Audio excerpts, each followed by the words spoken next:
Good morning, everybody. Today we are going to discuss local anesthetics. So, what are local anesthetics? These are the agents that interrupt pain impulses in a specific region of the body without loss of patient consciousness. This means when we give local anesthetic agent, patient is fully conscious. The pain impulse is interrupted only in the area where we inject local anesthetic agent. Normally, the process is completely reversible. The agent does not produce any residual effect on the nerve fibers. Local anesthetics, they prevent and relieve pain by interrupting nerve conduction. They can act on any part of the nerve or they can act on every part of the nerve fiber. They cause both sensory and motor paralysis, and complete recovery in the nerve function is there without any damage. So what is the mechanism, that how this local anesthesia is produced? Now, local anesthetic agents, they act by decreasing entry of sodium ions during upstroke of the action potential. This means during the phase of depolarization, they block the sodium channel and decrease their entry. So, as the concentration of local anesthetic is increased, rate of rise of action potential decreases, causing slowing of conduction. And finally, the action potential fails to reach the threshold potential and the conduction is blocked. So it is very clear from this diagram. See, this is a normal action potential. This is the upstroke. This is the rapid depolarization phase. What happens when you give local anesthetic? What will happen? It will decrease this upstroke. Like earlier it was going up like this. Now this is decreasing. As you go on increasing the dose of local anesthetic agent, this will further go on decreasing as the effect is increased, and ultimately there is action potential is not reached. It is not able to reach the threshold. So the conduction is blocked. So mechanism is like the nerve blockade develops especially in the nerve which is stimulated repeatedly. This means it is frequency dependent. Degree of blockade is higher or greater when there is higher frequency of stimulation.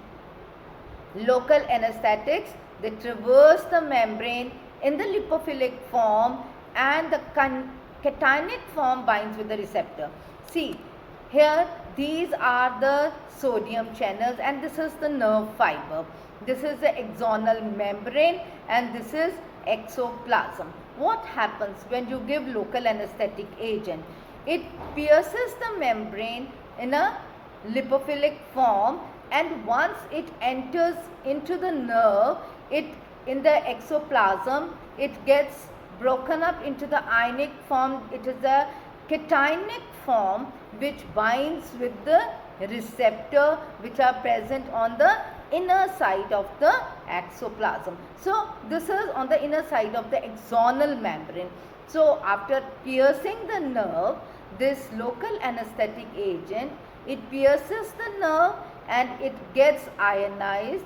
This cationic form binds with the receptor and prevents the entry of sodium and the nerve gets inactivated.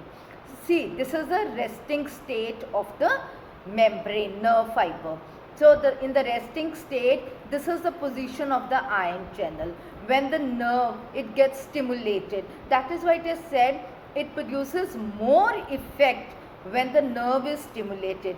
So higher is the frequency of stimulation, more is the blockade. In the stimulated state, this sodium channel, it opens up and there is inward movement of the sodium. But what happens when you give local anesthetic? It binds with the receptor and it blocks these sodium channels and prevent the entry of sodium inside the exoplasm. Now, what are the factors which affect the action of local anesthetic agent? It is the pH which is important because it is the kinetic form of the local anesthetic which binds with the receptor site, and the uncharged form it penetrates the membrane. And the efficacy of the drug can be changed if you alter the pH. Extracellular or intracellular pH, if changed, the efficacy of local anesthetic agent also changes. Now, the lipid solubility is the primary determinant of intrinsic anesthetic potency, because lipid solubility is responsible for penetration of the local anesthetic agents into the nerve membrane. Now, the chemical compounds which are highly lipophilic tend to penetrate the nerve membrane more easily. More is the lipophilic agents, more is the potency. Now, effect of protein binding. Increased binding increases the duration of action, and increased diffusibility decreases the time of onset. Higher is the diffusion, quicker will be the onset of action. Like, so you give the local anesthetic agent. If it diffuses fast, it rapidly blocks the conduction, and the onset of action, time of onset of action is decreased. Quicker is the action. Now, greater is the vasodilator activity. It will decrease the potency and will decrease the duration of action. Now, what kind of nerves they are blocked first or better blocked by local anesthetic agents? Now, this in general, the smaller nerve fibers are more susceptible than the larger ones, and again it is a type of fiber. The degree of myelination is important, length of the fiber is important, and frequency of activation is also important as far as action of local anesthetic agent is concerned, because the myelinated fibers, they are blocked better, smaller fibers are blocked better, those which are rapidly acting or which have a higher frequency of stimulation are blocked faster. And what kind of sensation goes first? Like, it is the pain which goes first, then the sensation of cold, warmth, touch, then deep pressure, and finally the motor activity is blocked by local anesthetic agent. When the effect of local anesthesia goes off, what happens? The recovery is in the reverse order. This means the motor functions, they come back first, then these deep pressure effects, then touch, warmth, cold sensation, and finally pain is recovered. Now we come to the various types of local anesthetic agents. They are classified as esters and amides. This is a chemical classification of local anesthetic agent. The esters includes cocaine, procaine, chloroprocaine, tetracaine, benzocaine, orthocaine. Amides are lidocaine, bupivacaine, mepivacaine, ropivacaine, prilocaine, dibucaine. Now the esters, like the cocaine and all, what happens? They are, when you give esters, they are hydrolyzed in the plasma by pseudocholinesterase enzyme, and they produce a metabolic product which is para-aminobenzoic acid. And the esters, most of the esters, it has been seen that allergic reactions to the local anesthetic agents are seen more with the esters as compared to the amides. Reason being, the esters, they produce the byproduct which is para-aminobenzoic acid, which is responsible for causing allergic reactions. Now the amides, they are metabolized in the liver to inactive agent, and to true allergic reactions, they are rare with amides, and especially with lidocaine we don't find any kind of allergic reactions. Now on the basis, that was the classification, that was chemical classification. Now the classification of local anesthetic agents on the basis of duration of action. There are certain local anesthetic agents which are shorter acting. This means their effect remains only for an hour or so.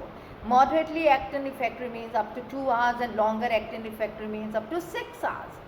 Shorter acting includes procaine, chloroprocaine. Moderately long acting includes lidocaine and prilocaine, and long acting includes bupivacaine, dibucaine, ropivacaine. Now, what should be the properties of an ideal local anesthetic agent? It should be non-irritant. Ideal local anesthetic agent should be non-irritant to the tissues, should not damage the nerves, should be free from the systemic toxicity, should be quicker in onset, and should have a sufficient duration of action, so that whatever procedure you are doing under its effect should be done completely, and it should be efficacious by all the routes, should be potent, and above all should be stable at room temperature. And it has been seen that lidocaine is a near ideal local anesthetic. Now, there are certain other drugs also which have local anesthetic properties, but we don't classify them as local anesthetic agents. They are propranolol, chlorpromazine, antihistaminics, and quinine. We don't use them as a local anesthetic agent because they have a local irritant action and prominent systemic effects. That is why we don't use them for this particular purpose. Now, what are the actions of local anesthetic agents? It acts on the CNS, CVS, and so on. In the CNS, they cause stimulation followed by depression, exception is lignocaine. Now, cardiovascular effects, these drugs are cardiac depressants at higher doses and can be used as antiarrhythmic agent, except bupivacaine, which is cardiotoxic. They can cause a fall in blood pressure because of sympathetic blockade, and they cause the fall in blood pressure is because of number one, sympathetic blockade, other is arteriolar dilatation, that is relaxation of arteriolar smooth muscle. But exception to this is cocaine, which has sympathomimetic property. Rest of the local anesthetics, they block the sympathetic system. Now, the pharmacokinetics of local anesthetic agents, they are rapidly absorbed from the mucous membrane and abraded skin. Rate of the absorption depends upon the blood flow of the area of application. This means the area where we are injecting the local anesthetic. Depending upon the blood supply of that area, the rate of absorption will depend upon that. And orally, these drugs are not at all effective, reason being they have high first pass metabolism. They are degraded in the liver by dealkylation and hydrolysis. Now, the toxicity of local anesthetics, as I have already told you, these drugs rarely produce any side effect, but when they are given in higher doses, then they can produce a side effect. And the systemic toxic reactions of local anesthetics are seen only with overdose, leading to a rise in blood levels, and smallest amount of the most dilute solution that is effective to block the pain should be used. So that is the reason, because if the higher doses are given, they will produce a systemic effect. If the blood level of these agents increases, then they produce systemic reactions. Whenever we are using local anesthetic, we should use the smaller amount of the local anesthetic, and that also in the diluted form. Whatever level can produce a blockade in the pain, only that much amount of the local anesthetic should be used. Hypersensitivity reaction or allergic reactions, few people they show allergic reactions, but it is very, very rare, except for the esters. Two basic local anesthetic agents, that is amides and esters. If the patient is allergic to one type, may or may not be allergic to other type. This means if the patient is showing allergic reactions with esters, that is procaine, cocaine, and so on. If the patient is showing allergic reaction to esters, he may not show reactions to amides. So, if he is showing reactions to esters, we can use amides. Hypersensitivity reactions, they appear in the form of allergic dermatitis, asthmatic attack, rarely anaphylaxis, and more common with ester, as I've already explained, because it is metabolized by pseudocholinesterase leading to production of para-aminobenzoic acid, which is responsible for causing allergic reactions. Now the effects on central nervous system, local anesthetic agents, especially when they are given in higher doses and if they are absorbed systemically, they produce CNS excitement characterized by the tremors, shivering and convulsions.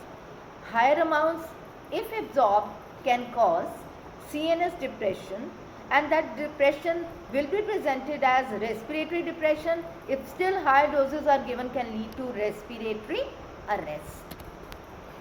Now we will be discussing these drugs one by one.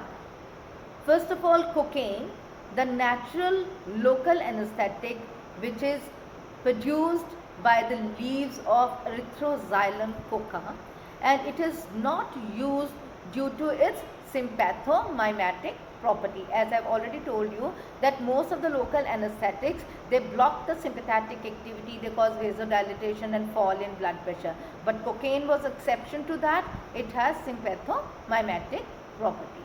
Next is procaine. Procaine is the first synthetic local anesthetic agent, and this has also been replaced by lignocaine. It is an amide and is used, its amide is used as antiarrhythmic agent, and its salt with penicillin is given intramuscularly for the increasing the duration of action of penicillin. Next comes the lidocaine. Lidocaine, as I have already told you, it's lignocaine, which is almost an ideal local anesthetic agent with all the properties of being non-irritant, produces quicker onset of action, and the duration of action is also longer. Now the local anesthetic agent of first choice for surface anesthesia and for injection anesthesia is lidocaine because of its efficacy and lack of toxicity. Now the onset of action is 3 minutes and the effect remains for 1.5 hours. It has higher tissue penetration, it has anti-arrhythmic effects also.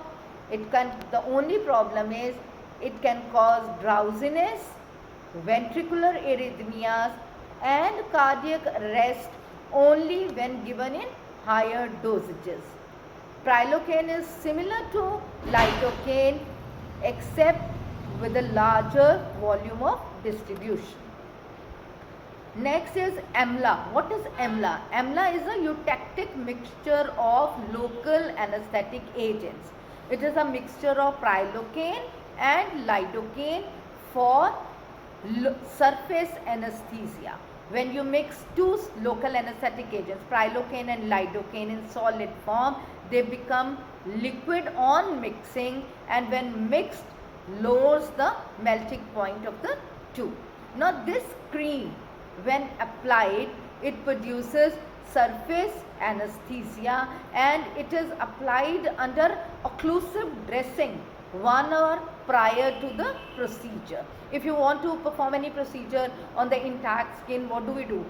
It's basically used when we are going to take blood from the patient for blood donation and all that. That needle bore of the needle is very wide. So to prevent that kind of pain, we apply this AMLA cream, and it's applied under the occlusive dressing 1 hour prior to the procedure, and it produces an anesthesia up to 5 millimeter depth, and it is produced for, and the anesthetic effect remains for 1 to 2 hours after the removal.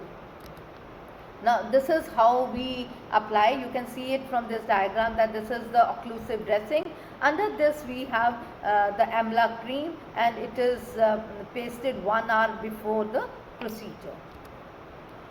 Next comes bupivacaine. Bupivacaine is an amide. It is a synthetic drug.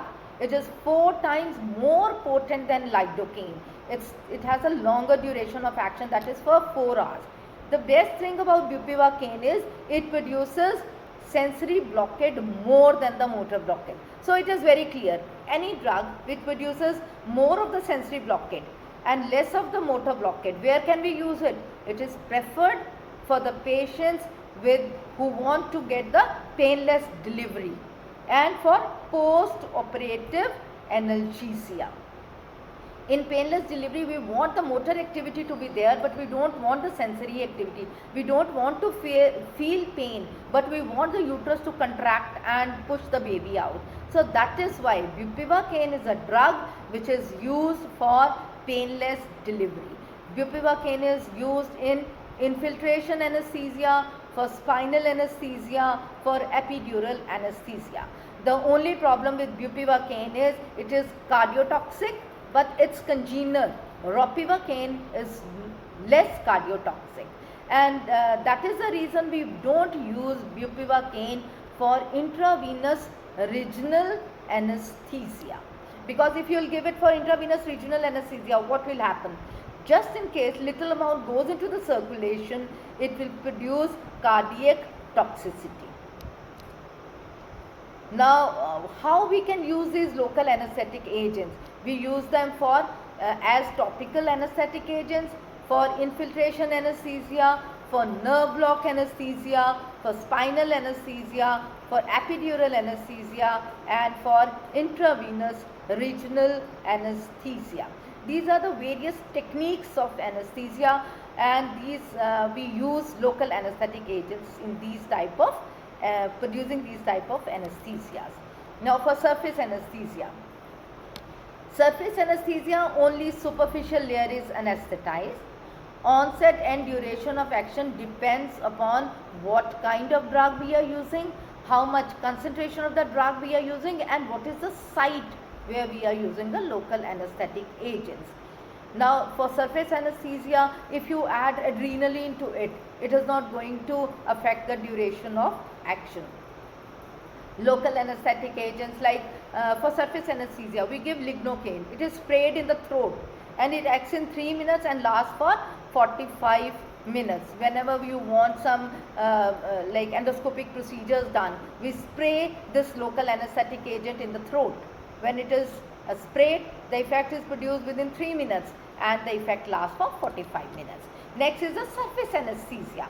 It is used for anesthetizing delicate mucous membranes like dibucaine, binoxinate, benzocaine, oxythazane.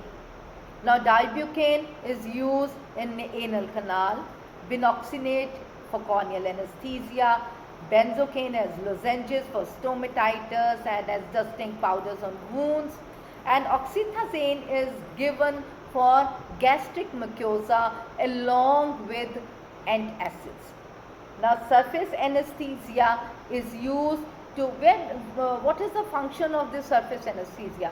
It is mainly the surfaces, they are anesthetized to relieve itching, burning, surface pain as seen in minor sunburns. Infiltration anesthesia, what do? We dilute the local anesthetic agent and infiltrate it under the skin. It blocks the sensory nerve endings and the onset of action is immediate and duration of action is very short. And such kind of anesthesia, it is used for the excision of like lipomas, and it's done for hydrocele operation and for herniorrhaphy and all these procedures. They are done using infiltration anesthesia. Then comes a conduction block. In conduction block, what happens? The local anesthetic is injected subcutaneously, so all the nerves coming to that particular field, they get blocked. Then that's a field block. If larger area is anesthetized, in this what happens when we inject it subcutaneously, the larger area gets anesthetized with lesser drug than infiltration, and it is used for appendicectomy, scalp stitching, etc. Then we have nerve blocks. Local anesthetics, they are injected around the nerve trunk or the nerve plexus. So here the thing is, we give more concentrated form of local anesthetic agents. They are used, and the muscles which are supplied by the nerve where we inject the local anesthetic, that get paralyzed. Larger area is anesthetized and this lasts longer. We are giving more concentrated form, but the amount we are using is small. So it is used to operate on the eye for tooth extraction, if there is trauma of the ribs, or if there is patient is having persistent hiccup, we give nerve blocks. And this is, see, this is the nerve block where we are going like supraorbital nerve block. This is the nerve trunk where we inject the drug, and this is the infratrochlear nerve block, then supratrochlear nerve block. Then we have infraorbital nerve block, lacrimal nerve block, and we have zygomatic facial nerve block.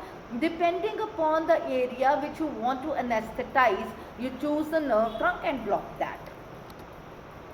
This is how, that is the diagrammatic picture like showing that we are giving the drug in the nerve trunk, and this is how we give for retrobulbar nerve block.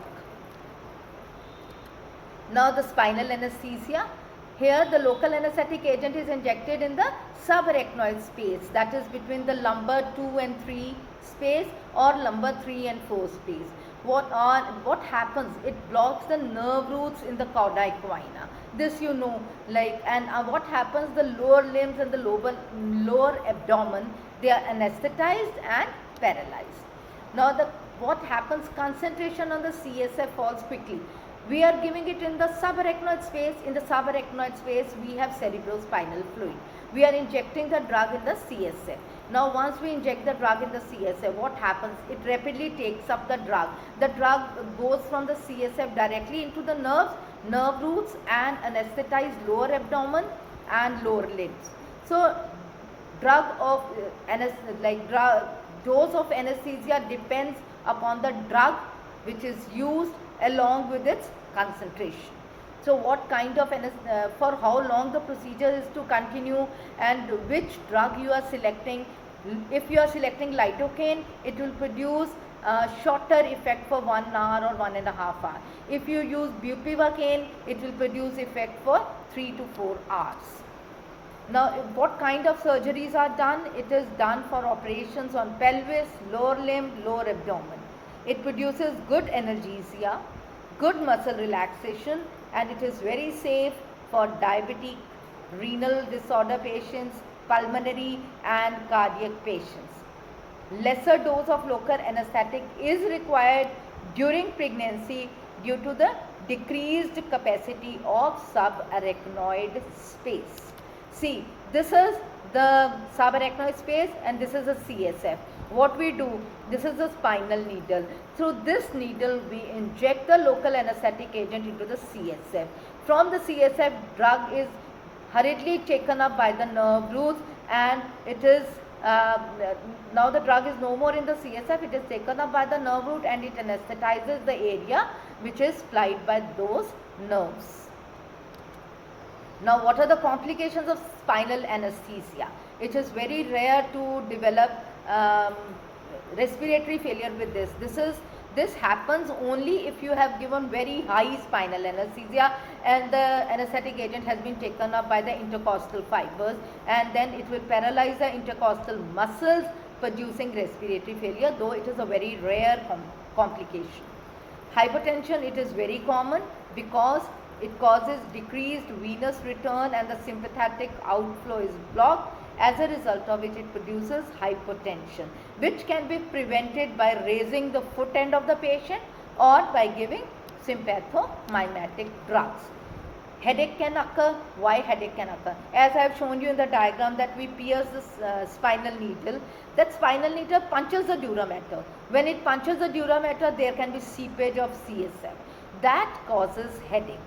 Now, if you this side effect is not seen these days because the spinal needles which we are using now are disposable and they are very thin bored. So there are very rare chances of producing such kind of complication. Now, nausea and vomiting can occur. Septic meningitis can occur. This occurs only if there is infection into the dura mater. Only then septic meningitis can occur. Cauda equina syndrome can occur. That is also very rare. It occurs only if you give injury or if you injure that nerve. If nerve trunk they are damaged or nerve roots are damaged, then it can cause cauda equina syndrome, in which there is prolonged loss of control over bowel and bladder sphincter. In the end, we have epidural anesthesia. In this case, we are injecting the drug in the extradural space. In spinal anesthesia, we were going into the puncturing the dura mater and then we were delivering the drug. Here, we will not be puncturing the dura, we will stay outside the dura in the extradural space where it acts on the nerve roots in the epidural and subarachnoid space where drug diffuses. What happens when we deliver the drug in the epidural space? The drug can diffuse into the subarachnoid space and the nerves, they are blocked, and we have three types of epidural anesthesia. It is thoracic, lumbar and caudal. So depending upon the area where we are injecting the drug, on the basis of that it is thoracic. Thoracic is when we inject into the thoracic region. Why we inject in the thoracic region? This is, we just insert a catheter in that area. In that space we inject the catheter in this epidural space, and this is it produces excellent analgesia of upper abdomen and thorax. For the patients who have undergone thoracic surgeries or upper abdominal surgeries and are experiencing pain, in those cases we inject a catheter over there and insert a catheter and inject the drug over there. Continuous analgesia is achieved with local anesthetics, and opioids are also infused through epidural catheter. Lumbar epidural space in the lumbar area is wider, so large volumes they are required. It produces anesthesia which is similar to that of spinal for lower abdomen and hind limb surgery. Sacral epidural anesthesia is like we are giving local anesthetic agent in the sacral area, producing anesthesia of the pelvic and the perineal region, used for vaginal painless deliveries, anorectal operations, etc. So this is the epidural space. The one with the green is the epidural space. This is the subarachnoid space where we inject the drug in spinal anesthesia. In epidural, we inject it outside the dura in this epidural space, which is divided into thoracic, lumbar and sacral. Now, lignocaine and bupivacaine are the common anesthetic agents used for epidural anesthesia. We can add adrenaline to it to prolong the duration of action. Greater separation of sensory and motor blockade, as I have already conveyed it to you, is there with bupivacaine. That is why used for painless delivery. Headache and neurological complications are rarely seen with epidural anesthesia. Intravenous anesthesia, regional anesthesia, here we give lidocaine and 20 to 40 ml as 0.5% solution. Arm is anesthetized in 2 to 5 minutes and the anesthesia lasts for 5 to 10 minutes once we deflate the tourniquet. How we do that? We just raise the limb, drain the venous system, then after that we inflate the arm above the arterial pressure and we keep the tourniquet there. So what happens after that, we give the drug, and this is mainly used for performing upper limb orthopedic surgeries. And when we release the tourniquet, what happens? 1/4 of the drug goes into the circulation.